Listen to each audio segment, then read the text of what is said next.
What is GIS? It is the Geographic Information System designed to capture, store, manipulate, analyze, manage, and present all types of geographical data. GIS helps to connect data and geography. It answers the what and where questions and allows people to see and understand things like longitudes and latitudes. Without the ability to see these locations, they are just numbers in a spreadsheet. So where did GIS begin? Let's rewind to 1854, where physician John Snow started mapping outbreaks of cholera in London. In Snow's maps, he was able to locate the following: water lines, roads, and property boundaries. Once these were added, he noticed along the water lines is where cholera cases were. This was huge because this is where epidemiology and spatial analysis began.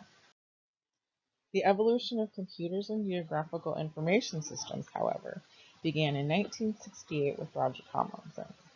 Tomlinson is known as the father of GIS because, in his paper, A Geographic Information System for Regional Planning, is where he first used the term Geographic Information System. Tomlinson was working with the Canadian government in the 1960s, and he developed the Canadian Geographic System. This was considered the roots of GIS, and it introduced layering to maps. The 70s and 80s were a time of growth. At Harvard, in the mid-70s, the Harvard Laboratory Computer Graphics led to developing commercialization of GIS software. By the late 70s, graphics and memory were growing. A decade later, there were many GIS software vendors, one of which was ESRI. They are now the experts in GIS software, and they were important in GIS history. For the first time, GIS was mentioned in a conference in the late 70s and again in the early 80s. During the next 2 decades, from 1990 to 2010, GIS really exploded. With the advancement of technology, many users didn't fully understand the capabilities of GIS software. The adoption of GIS software made some companies hesitant, while countries lacked the access to topographical data. This hesitation and lack of access didn't last long, however. The realization of its use is being recognized, and its adoption into companies and classrooms was gradual. Software became more sophisticated, and the number of satellites collecting data from space was growing, allowing GIS to access it. This led to the use and availability of GPS. Since 2010, there has been an incredible growth of GIS software. Graphics and data storage have grown and improved immensely. Gone are the days of megabytes. Terabyte data storage is the new norm. Let's talk file formats for a second. There are 2 file formats used to save GIS data: raster and vector. The difference between the 2 file formats is raster does not have set boundaries. Vector format is lines and plots. Each format has its own formats. Vector has 4 file formats, and they are as follows: SHP, which is shapefile; SDC, smart data compression; GBD, geodatabase; and the last one, E00, ARC export or interchange formats.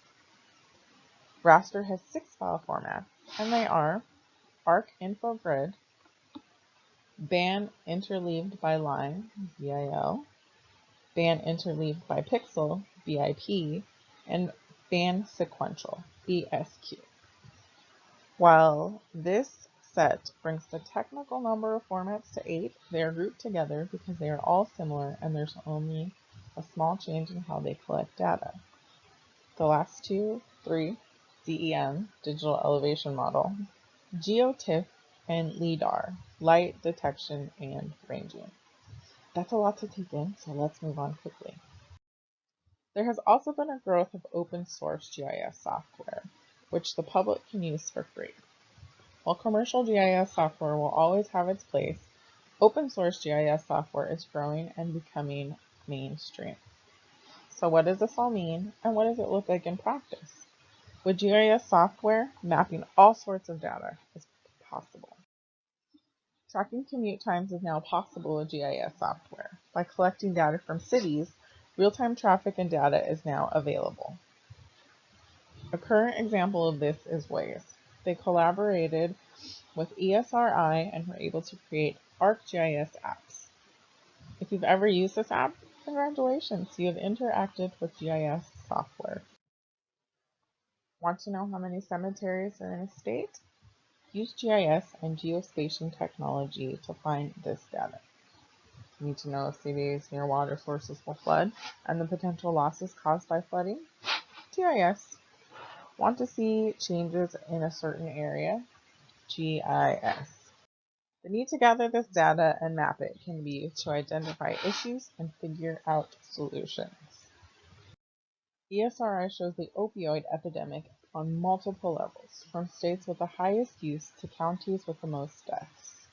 With this information, they could begin initiatives to try and lessen the crisis, such as the Comprehensive Addiction and Recovery Act, which was passed in 2016. Storm tracking in areas of high intensity can be mapped globally. Trends in tornado touchdowns have been mapped for the last 56 years. This map shows a vector file format. Like mentioned before about longitudes and latitudes being just numbers in a spreadsheet, the same application can be used to show trends. Sometimes spreadsheets only give one point of view. By plotting locations and looking at the big picture, it can help solve problems or show improvement. This is all possible through the combining of data, analysis, maps, and apps. By collecting data and mapping it, we can see and understand the big picture. There are no more spreadsheets of numbers, pages of data. There's now a cohesive and understandable picture we can use to prepare for disasters, locate epidemics, whether it's drug or disease related, and plan our commute to work.